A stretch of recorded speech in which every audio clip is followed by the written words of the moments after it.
satu pertanyaan. Apakah engkau ingin kaya? Maka jawabannya apa? Jawabannya, jika ingin kaya bersedekahlah. Allah Subhanahu wa taala mengatakan, "Wa ma anfaqtum min syai'in fahuwa yukhlifuh wa huwa khairur raziqin." Dan apa yang kalian infakkan, sesuatu yang kalian infakkan, maka Allah yang akan menggantikannya, dan Allah merupakan sebaik-baik pemberi rezeki.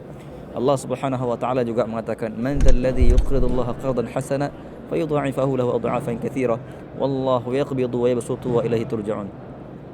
Dan barang siapa yang berikan kepada Allah pinjaman yang baik, maka Allah akan melipat gandakan balasan untuk mereka. Allah akan menggantikan untuk mereka. Dan Allah lah yang melapangkan rezeki dan juga menyempitkan rezeki, dan kalian akan kembali kepada Allah Subhanahu wa taala. Rasulullah sallallahu alaihi wasallam mengatakan, "Ma naqasat shadaqatun min mal." Tidak akan pernah berkurang harta dengan bersedekah. Dalam hadis Bukhari Muslim, Allah berfirman dalam hadis qudsi, "Ya ibna Adam, unfiq alaih." Wahai anak Adam, infakkanlah hartamu, aku yang akan menggantikannya untukmu.